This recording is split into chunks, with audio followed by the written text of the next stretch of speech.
ফরিদপুরের নগরকান্দায় কোটি টাকা ব্যয়ে নির্মিত পৌরভবন উদ্বোধনের ৪ বছর পরও তালাবদ্ধ। অন্যদিকে জেলা পরিষদের ঝুঁকিপূর্ণ ও জরাজীর্ণ ডাকবাংলোতে চলছে পৌরসভার কার্যক্রম।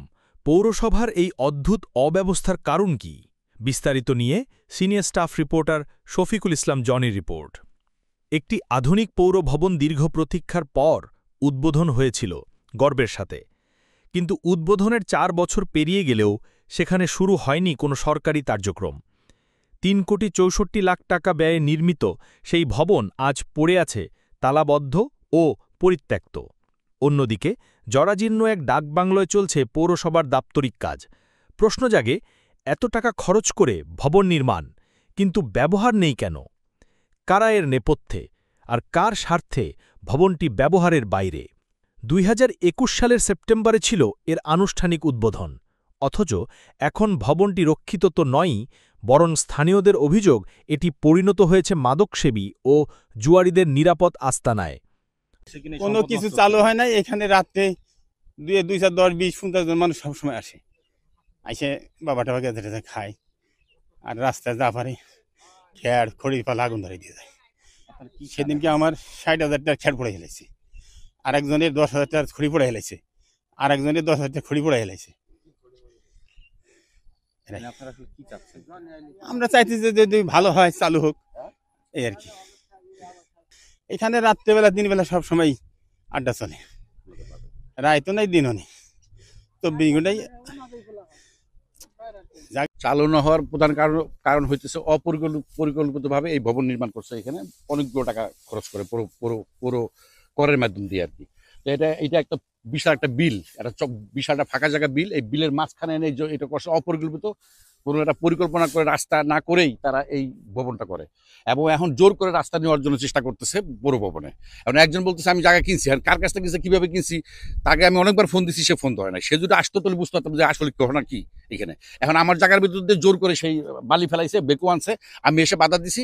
এখন প্রশাসনকে জানাইছি, এখন প্রশাসন আসতেছে, দেখি এখন প্রশাসন কি ব্যবস্থা নেয়। তবে এটা একদম অপরিকল্পিতভাবে এবং এই ভবনটা নির্মাণ করা হয়েছে। এখানে কোনো এটা একদম পরিকল্পিত না। এটা মাদকের আখড়া হয়ে গেছে। এখন রাত্রেবেলা এখানে কি হয় আমি জানি না, তবে শুনছি লোকমুখে বাজারে আছে যে এখানে রাত্রেবেলা মাদকেরই হয় আর কি এখানে। এখন কারা কি আমি এটা বলতে পারবো না। নতুন ভবনটির মূল্যবান আসবাবপত্র চুরির পাশাপাশি বৈদ্যুতিক সরঞ্জাম হারাচ্ছে কার্যকারিতা। ভবন না থাকায় অফিস চলছে ঝুঁকিপূর্ণ ও জরাজীর্ণ ডাকবাংলোয়। আমাদের এই পৌরসভার এই ভবনটি হচ্ছে জেলা পরিষদের ডাকবাংলো ছিল। আমরা এই জায়গাটা মাত্র ৩,০০০ টাকায় প্রতি মাসে ভাড়া নিয়ে এখানে আমরা আমাদের কার্যক্রম পরিচালনা করে আসছে দীর্ঘদিন যাবৎ। এখানে থাকা খুব ঝুঁকিপূর্ণ। ভবনটি অনেক পুরাতন হয়, হয়তো অনেক জায়গায় ফাটল ধরছে, মাঝে মধ্যে উপর ছাদের থেকে যে ইট সুরকি এগুলো মাথার উপরে এসে বিভিন্ন জায়গায় পড়ে। এজন্য আমরা চেষ্টা করতেছি, আমাদের প্রশাসক ইউনো মহোদয় খুব আপ্রাণ চেষ্টার মাধ্যমে আমাদের রাস্তার কাজ সদ্য আবার শুরু হয়েছে। খুব সম্ভবত ১ মাসের মধ্যে আমাদের কাজ শেষ হয়ে গেলে আমরা জুলাই আগস্ট মাসের ভিতরে আমরা ইনশাল্লাহ ওখানে চলে যেতে পারবো। ওখানে পৌঁছে গেলে আমাদের অফিসিয়াল কার্যক্রম, যদিও একটু দূরে, কিন্তু পরিবেশটা অনেক সুন্দর। বর্তমানে পৌর প্রশাসকের দায়িত্বে থাকা ইউএনও বলছেন, নতুন ভবনটির চালুর প্রক্রিয়া শুরু হয়েছে, সংযোগ সড়ক নির্মাণ চলছে। আশ্বাস দিলেন আগামী ১ মাসের মধ্যে কার্যক্রম চালুর। আমি আপনাদের কথা দিচ্ছি ১ মাসের মধ্যে ওই পৌরসভার কার্যক্রম যেখানে আছে ওইখানে চালু হবে ইনশাআল্লাহ। তো এই ক্ষেত্রে আপনাদের সহযোগিতাও কামনা করি, যাতে আমরা সবকিছু মিলে নিয়ে দীর্ঘদিন, আপনারা জানেন যে ২০২১ সনে ওই পৌরসভার ওই নতুন যে ভবন হয়েছে ২১ সনে সেটা উদ্বোধন করা হলে বিভিন্ন কারণে, কি কারণে হয়নি আমি এটা আপনাকে বলতে চাচ্ছি না। যাই হোক, যেভাবেই হোক এতদিন পিছিয়ে গেছে, এখন সামনের দিনগুলো আপনারা দেখতে পারবেন ওইখানে আমরা কার্যক্রম শুরু করব, এবং ওই ২ রাস্তার চারপাশে যেটা সুন্দর পরিবেশে, সুন্দর মনোরম পরিবেশে সবাই যেন সেবা নিতে, পৌরসভা সেবা নিতে ওইখানে যেতে পারে, আমি সেই ব্যবস্থা করবো ইনশাআল্লাহ।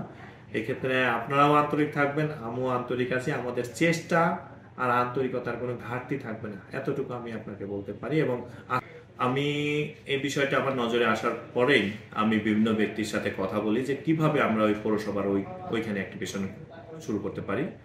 তার প্রেক্ষাপটে আমার পৌরসভার আপনি তো জানেন আমি সদ্য যোগদানকৃত। এই প্রেক্ষাপটে আমাকে জানায় যে স্যার মাঝখানে একটু রাস্তা একটা ব্যক্তি জায়গা আছে, সেই ব্যক্তি জমি দিচ্ছে না বিধায় আমরা রাস্তা নির্মাণ করতে পারছি না, যার ফলে আমরা ওইখানে যাওয়ার মতো আমাদের কোনো রাস্তা নাই। তারপরে আমি এটার বিষয়ে অত্যন্ত আন্তরিক ছিলাম, যার জন্য আমি ওই ব্যক্তিগুলোর ডেকে নিয়ে এসে আমার অফিসে আমি এখানেই কথা বলেছি। তারা আমার এই ডাকার জন্য আসলে তারাও খুব আন্তরিক হয়েছে যে স্যার আপনি ডেকেছেন, আমরা এই কাজের জন্য আপনার জমি দিচ্ছি, এবং আজকে রাজি হয়েছে।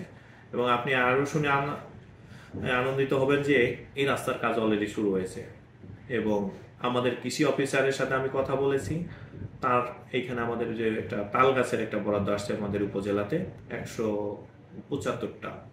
আমরা যেটা চিন্তা করেছি ওই রাস্তার দুই পাশে সুন্দর করে তাল গাছ লাগাবো, যার ফলে ওই রাস্তাটা অনেক সুন্দর হবে, মনোরম পরিবেশ হবে, মানুষ ওই রাস্তায় ঘুরতে যাবে এবং একটা বিনোদন কেন্দ্র হবে।